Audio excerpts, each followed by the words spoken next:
So I've just got back from Shanghai and listen, I am experiencing cultural whiplash. I'm talking futuristic technology, unbelievably clean streets, people who actually smile at you, and which, if you're from the UK, you know that's a miracle around here. So today I actually want to do a bit of a breakdown on the differences between China and home, the things that shocked me, the things that impressed me, and the things that really made me question how far behind the UK actually is. So let's get into it. Shanghai, sparkling. The streets looked polished. There was no rubbish anywhere. Public spaces are genuinely cared for. I did not see any smashed bottles, no mystery weird puddles, no Greggs bags being dramatically swept along the street. Meanwhile, in the UK, if you walk for 2 minutes up a road, you are likely stepping over an empty vape cartridge, someone's leftover kebab, a Tesco meal deal wrapper, and at least one seagull or pigeon fighting for its life. And I think it really shocked me how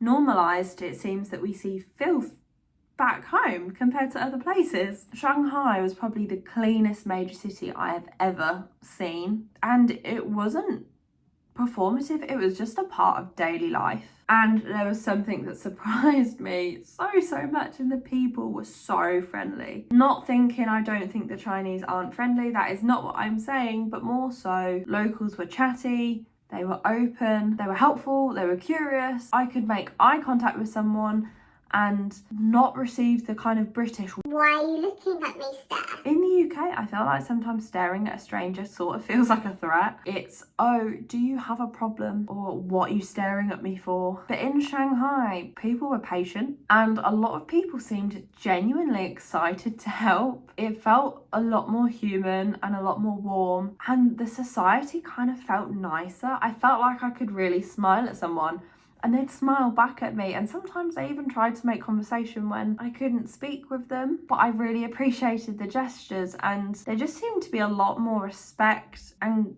just a lot more people being social. And of course, something I think everyone kind of expects, automation in China is so futuristic. I didn't realise how crazy the technology difference actually would feel. Everything is automated. I'm not exaggerating. Even those toy capsule machines where you twist it and you get the toy come out of it after you put a 20p piece in it, or a 50p piece, or a pound. You know, the crank ones, the nostalgia ones, you don't use coins like we do. You scan a Alipay QR code and you can twist it and the machine spits out your toy like it's no big deal. You know, in the UK, we can't even pay our bills online without it likely crashing. And here I'm just scanning a code and paying for anything. They are scanning, tapping, automating, speeding everything up. You have self-driving delivery bots, robot servers in restaurants. Even some of the toilets are really futuristic. I'm going to speak about that a little bit later on, but it's crazy. And this kind of moves on to the next point of Alipay is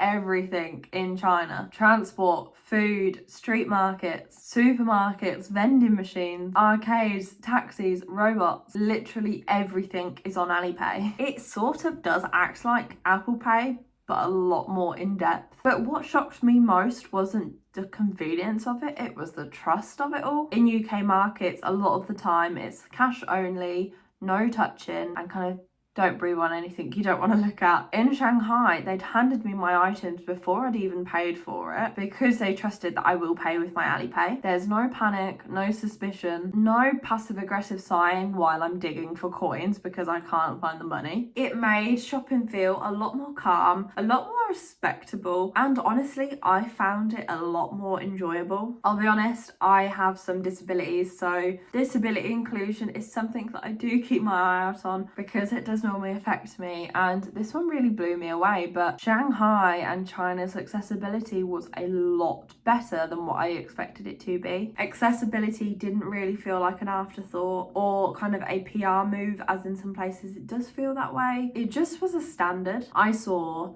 some urinals with standing frames. So people who needed physical support did get that bit more independence. There was disabled toilets with automatic button doors, so there was no heavy push in, and being able to lock the door is a lot easier. It's a push of a button. You also have those robot walk-in assistants that you may have seen recently that are available in public spaces to help with reducing effort needed for doing those activities. The pathway seemed wider, there seemed to be a lot more ramps and things like that. It just seemed a lot more adaptable, and I feel like I did see it a lot more often than I would do at home. In the UK, I feel like disability inclusion can just sometimes look like a broken lift and a "we apologise for any inconveniences" sign. I feel like disability can look like an afterthought in the UK, but Shanghai genuinely felt a lot more empowering for those reasons. And I will say, I know Shanghai is a big city, so I need to compare it to the likes of London, but I feel like everyone in Shanghai was very well dressed. Everyone looked stylish and put together and just effortlessly aesthetic. But in the UK, I know a lot of people will go out in pyjamas, in their Crocs, in an old hoodie, and not really care, which I'm not saying is a bad thing. However, I was so shocked at just how put together everyone looked. Like, I don't think I spotted many people whatsoever who didn't look very well dressed, whereas I do feel like in most cities we visit, you do see some odd, not so put together outfits that aren't fashion choices, just more so lack of fashion choices. And I just felt like everyone carried themselves really differently, and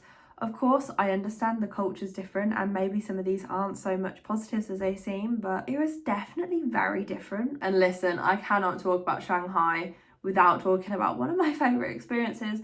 And that was a heated toilet. We are talking warm seats, cleansing jets, automatic lids, even some ambient lighting like it's a spa. I will say, when I went back to sitting on a freezing cold toilet, it felt offensive. I was not pleased with it. I have genuinely said to my partner, growing this channel is a really big goal for me, and when I get monetized, one of my first purchases, I want to buy a robotic toilet, because I genuinely did not realize how good of an how good of an upgrade it is. So that is my aim. And then of course there are the delivery robots. They look like little R2-D2s just rolling about, bringing people their takeaways, serving food, dropping off their deliveries. I'll be honest, with most deliveries in the UK, I feel like it's a really good achievement if you haven't had your delivery driver throw something at your door or over the fence. In Shanghai, it's like a different frequency. It's so different. I think one main thing here is that travel always puts things into perspective. Visiting Shanghai really did make me realise I think the UK has become weirdly hostile and quite closed off. No one really wants to interact with each other. I think it's quite a rarity now for people to just say hello to you. I think there are some communities, like we have a dog, and when we go walk him, you do get a lot more interaction with dog owners, but generally speaking, when you walk in the cities, I think it's a weirder thing to communicate with people than not. And like I said, like I feel like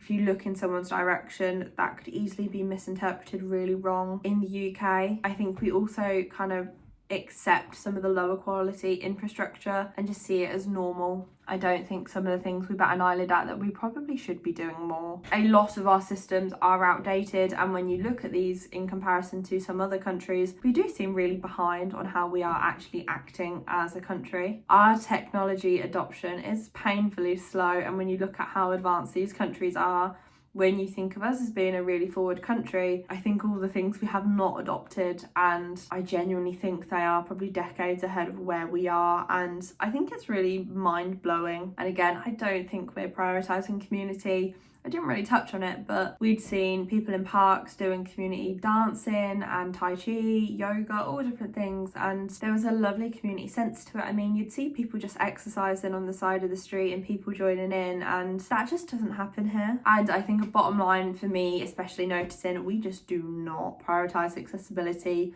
like we state we do, or like some other countries do. Of course, I know Shanghai was not perfect. I don't think any country really is, but I will say a lot of things felt very forward thinking in comparison to here, and I think it is very optimistic of how places can look. I'm not saying, of course, isn't any issues in Shanghai, because any country carries things that we don't agree with, but I think there's a lot of things we can look towards and probably adopt better back in the UK. And I think coming home to the UK, I really see how low the bar is for us in some areas compared to when we see them abroad. So that was just kind of my experience in Shanghai. Honestly, I think it was one of the most fascinating places I have ever been. I would genuinely say there are not many places I would go. I would happily live there, but I think in Shanghai I probably could easily do a few months and enjoy it. Is it going to happen? Probably not, but I could see it as a place I would happily try. I felt really safe as well, and as a female I think that is sort of rare. There's not many places I felt fully safe, but I genuinely don't think there's many points where I felt really unsafe, and that is a huge bonus. I think a lot of people joke about the cameras in China and feeling really watched and that they wouldn't want to go because of how many cameras there are, but I actually think that really attributed to how safe I felt, because there's likely no problems going to come because there's a camera everywhere watching you, and regardless of how that makes you feel, I think that was actually a really big positive. So have you ever been? Would you want to go?